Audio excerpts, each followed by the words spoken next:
Hello bachcho, let's see this question and the question says organic farming includes option A use of fertilizers and pesticides of biological origin, option B IPM या फिर integrated pest management program, option C locally developed pest resistant varieties, option D all of the above. हमारा question यहाँ पर ये पूछ रहा है कि ऑर्गेनिक फार्मिंग में क्या किया जाता है।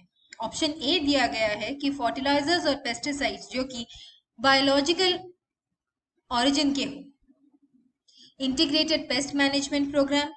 तीसरा ऑप्शन है पेस्ट रेजिस्टेंट वेराइटीज प्लांट्स के जो कि लोकली डेवलप किए गए हों। और हमारा की कॉन्सेप्ट यहाँ पर ये रहेगा कि ऑर्गेनिक फार्मिंग क्या है, ऑर्गेनिक फार्मिंग में क्या किया जाता है। ऑर्गेनिक फार्मिंग का कॉन्सेप्ट इसीलिए इंट्रोड्यूस्ड किया गया था क्योंकि ज्यादा यूज केमिकल फर्टिलाइजर्स और पेस्टिसाइड्स से कई सारे डिसएडवांटेजेस आ रहे थे, जैसे कि पहला, क्रॉप्स का यील्ड या फिर प्रोडक्टिविटी डिक्रीज कर रहा था, प्रोड्यूस टॉक्सिक हुआ जा रहा था, रेजिस्टेंट वेराइटीज जो कि इंसेक्ट्स या फिर पेस्ट्स होते हैं उनके निकल रहे थे, और वाटर बॉडीज और सॉइल पोल्यूशन हो रहा था।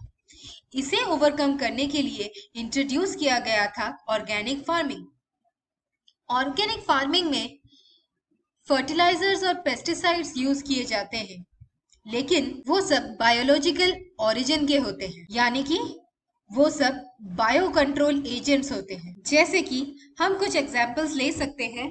पहला एग्जाम्पल होता है लेडी बर्ड और ड्रैगन फ्लाई। ये यूज होते हैं कंट्रोल के लिए एफिड्स और मस्क्यूटो के।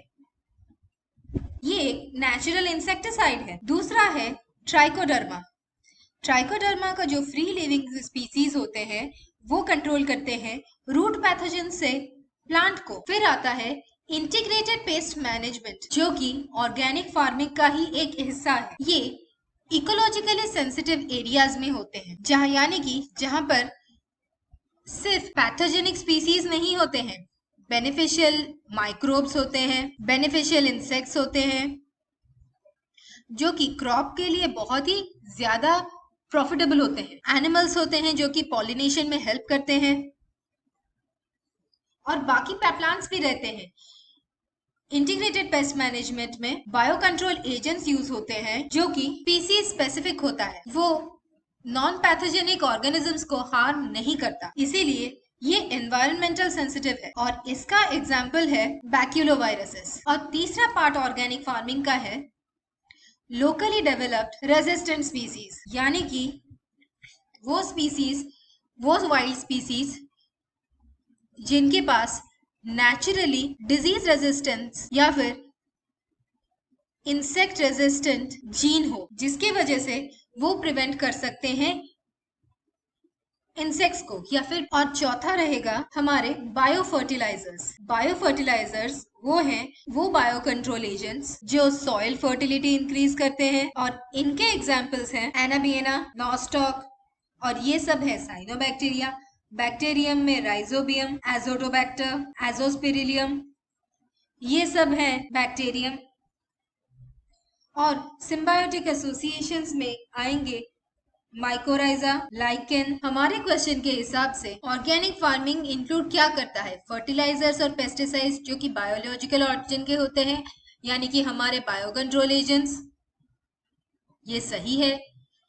इंटीग्रेटेड पेस्ट मैनेजमेंट प्रोग्राम, जिसमें एग्जाम्पल था हमारा बैक्यूलोवायरस, ये भी सही है। और locally develop pest resistant varieties, और ये भी सही है। इसीलिए हमारा आंसर है option D, all of the above. I hope you understood the solution. Thank you and all the best.